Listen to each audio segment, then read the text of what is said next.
All right, finally, let's look at exercise 7 from 3.5. So sand is being dumped off a conveyor belt into a pile, and the pile forms the shape of a cone whose radius is always equal to its height. Okay, so let's draw a bad cone.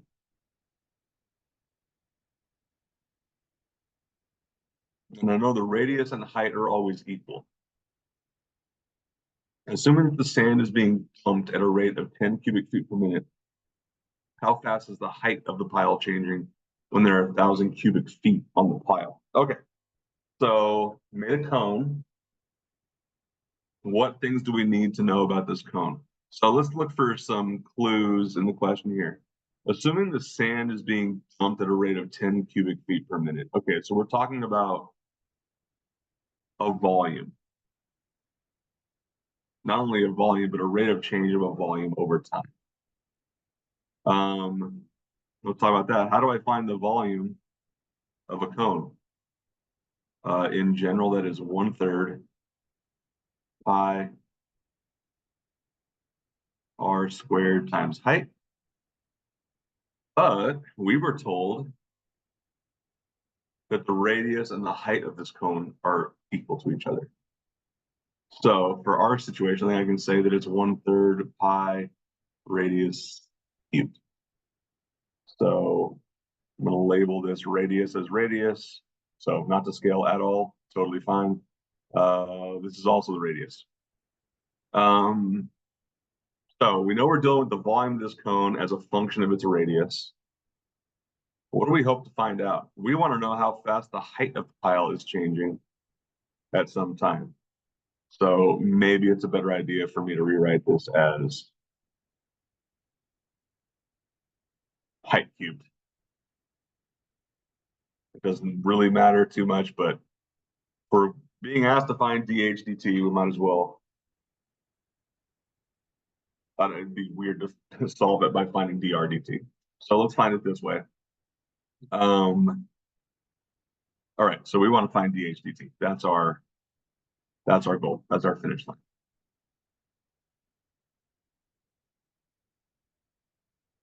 So let's write our equation. V equals 1/3 pi h cubed.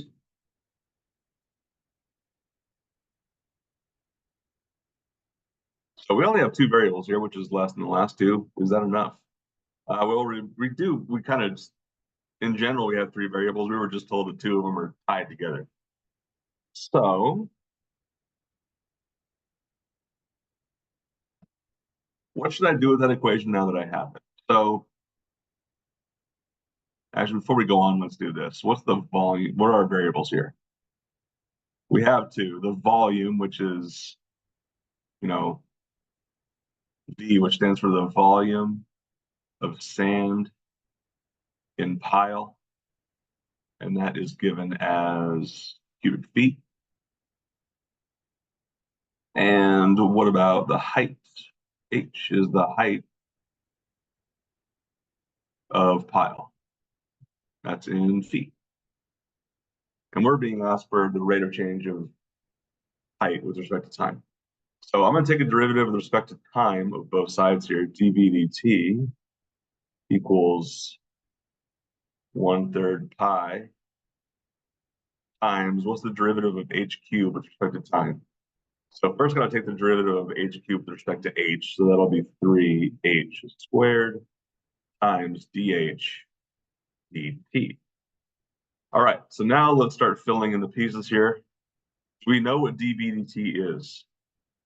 Sand is being dumped at a rate of 10 cubic feet per minute. So I believe that's my rate of change of volume. 10 cubic feet per minute equals 1/3 pi times, oh, this is convenient. Let's just do pi h squared. So a third and 3 cancel. What is h? How fast is the height of the pile changing when there are 1,000 cubic feet on the pile? We are not told how tall the pile is at the moment we care about, but we do have enough information to figure out the height because we do know that the volume is equal to 1/3 pi height cubed. We're not told the height at the instant we care about. We are told the volume. So 1,000 cubic feet, that is not even close to English. CUFT equals 1/3 pi times h cubed. So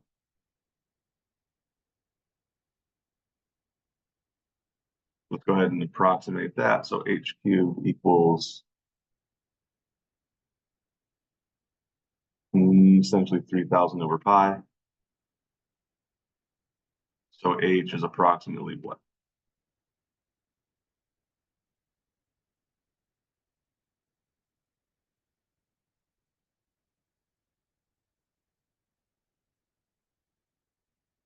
Yeah, I'm getting 9.85 feet. 9.85 feet. So pi times 9.85 feet squared times dh dt. So good, we have everything we need. So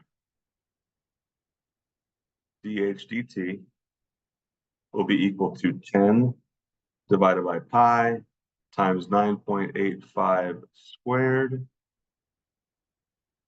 And we'll get an approximate number here.